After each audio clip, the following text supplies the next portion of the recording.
আসসালামু আলাইকুম এভরিওয়ান। এতিম ছেলের ভালোবাসা 23 নম্বর পার্ট। তাই গিয়ে দেখি ম্যাডাম একটা মেয়ের সাথে বসে কথা বলছে। আমি ওদের পেছনে থাকায় মেয়েটার মুখ দেখতে পেলাম না। মেয়েটাকে দেখার জন্য ম্যাডাম বলে ডাক দিলাম। ম্যাডাম সহ মেয়েটা আমার দিকে ঘুরে তাকালো। মেয়েটাকে দেখে আমি এক প্রকার ধাক্কা খেলাম, কারণ মেয়েটা আমার মামাতো বোন রিয়া। রিয়া আমাকে দেখেই বলল, ভাইয়া তুমি? তোমাকে তো অনেক খুঁজেছি, কোথায় হারিয়ে গিয়েছিলে? এভাবে রিয়ার সাথে দেখা হবে ভাবতেও পারিনি। নিজেকে সামলে নিয়ে বললাম, আমি তো তোদের কেউ না, এত খোঁজ করার কি আছে? রিয়া বলল, এভাবে কথা বলছো কেন? আমি বললাম, এখন এর চেয়ে ভালোভাবে কথা বলতে পারি না। অকারণ ওইসব কথা বাদ দে, বল কেমন আছিস? রিয়া বলল, এই তো ভালো আছি, তুমি কেমন আছো? আমি বললাম, আল্লাহর রহমতে আগের থেকে অনেক ভালো আছি। রিয়া বলল, এখন কোথায় থাকো? আমি বললাম, আমার ঠিকানা জেনে কি করবি? রিয়া বলল, কিছু না, এমনি জিজ্ঞেস করলাম। সীমা আপু কিছুদিন আগেই তোমার কথা বলল। আমি বললাম, খবরদার ওই মেয়ের নাম আমার সামনে মুখে আনবি না। রিয়া বলল, আচ্ছা নিব না, এখন একটু বসো, তোমার সাথে অনেক কথা আছে। আমি রিয়ার সাথে কথা বলতে লাগলাম। আঁখি ম্যাডাম আমাদের কথা শুনছে। রিয়া এখনো মনে হয় জানে না আমি আঁখির সাথে এসেছি।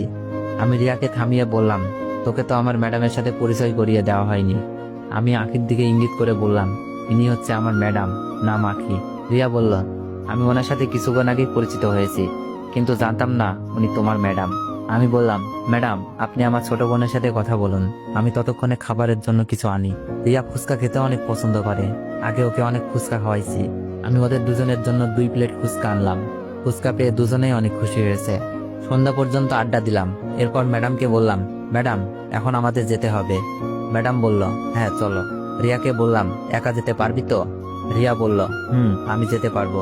ম্যাডাম বলল, ওই এই সন্ধ্যার সময় তুমি ওকে এখানে কোন হিসাবে রেখে যাবে? রিয়া তুমি আমাদের সাথে গাড়িতে এসে বসো। অনেক, তুমি রিয়াকে বাসায় নামিয়ে দিয়ে তবেই বাসায় যাবে। ধমকে সুরে ম্যাডাম কথাগুলো বলল। ওরা দুজন গাড়ির পেছনের সিটে বসলো। আমি ড্রাইভিং সিটে বসে গাড়ি স্টার্ট দিয়ে ড্রাইভ করতে লাগলাম। কিছুক্ষণের মধ্যে রিয়াদের বাসার সামনে চলে আসলাম। রিয়া গাড়ি থেকে নেমে গেল।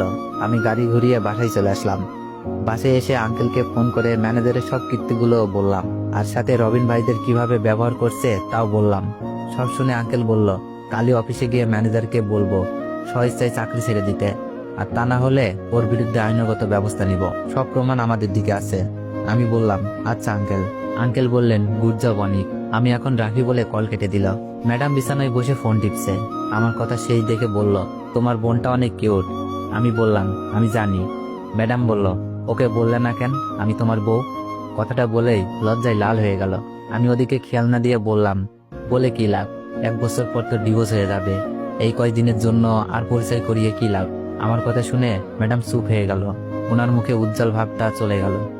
যাক, তাতে আমার কি, আমার এসব নিয়ে ভাবলে চলবে না। রাতে ম্যাডামকে বললাম, চলেন রেস্টুরেন্ট থেকে খেয়ে আসি। ম্যাডাম বলল, তুমি যাও, আমি খাবো না, আমার ক্ষুধা নেই। আমি কিছু না বলে চলে আসলাম। খেয়ে ম্যাডামের জন্য খাবার নিয়ে আসলাম। জানি তার ক্ষুধা লেগে আছে, কিন্তু রাগ করে আছে, এজন্য আমার সাথে খেতে আসেনি। খাবারটা টেবিলের উপর রেখে বললাম, খেয়ে নিন। কিন্তু সে যেমন ভাবে বসে আছে অমন করেই রইল। এখন কি করি? ইনি একবেলা না খেলে আবার অসুস্থ হয়ে যায়। অসুস্থ হলে আমারই বিপদ, শেষে রোগী টানতে হবে। এর চেয়ে খাইয়ে দেওয়াটাই বেটার হবে। প্লেটে খাবার নিয়ে ম্যাডামের সামনে এসে বসলাম। হাতে খাবার তুলে ম্যাডামের মুখের সামনে নিয়ে গিয়ে বললাম, হা করুন। হা না করে অমনি চুপ করে আছে। এদিকে ঢং দেখে রাগ হচ্ছে, কিন্তু আঙ্কেলের জন্য কিছু বলতে পারি না। 3বার বলার পরও যখন মুখ খুলল না, তখন জোরে একটা ধমক দিয়ে দিলাম। ধমক শুনে মনে হয় ভয় পেয়েছে। এখন ঠিকই হা করে খেতে লাগলো। খাইয়ে দিয়ে হাত ধুয়ে এসে পাশের রুমে শুয়ে পড়লাম। রাতের দরজার খটখট শব্দে ঘুম ভেঙে গেল। বিছানা থেকে উঠে দরজা খুলে দেখি ম্যাডাম দাঁড়িয়ে আছে। আমি বললাম, মাঝরাতে ঘুম ভাঙানোর মানে কি? ম্যাডাম বলল, আমার একা একা ঘুম আসছে না। আমি বললাম, কোলবালিশ জড়িয়ে ধরে ঘুমান। ম্যাডাম বলল, কোলবালিশ নেই। আমি বললাম, তো আমি কি করব? ম্যাডাম বলল, আজকের মতো তোমার পাশে ঘুমাই। না, কেন? আমি বললাম, আপনি আমার পাশে থাকলে ঘুম হবে না। আখি বলল, কেন? আমি বললাম, এত বড় হয়েছেন অথচ কিছুই বোঝেন না। আমার কথা শুনে ম্যাডাম লজ্জা পেয়ে গেল, কিন্তু পরক্ষণে নিজেকে সামনে নিয়ে বলল, ঘুম না হলে আমি ঘুম পাড়িয়ে দিব।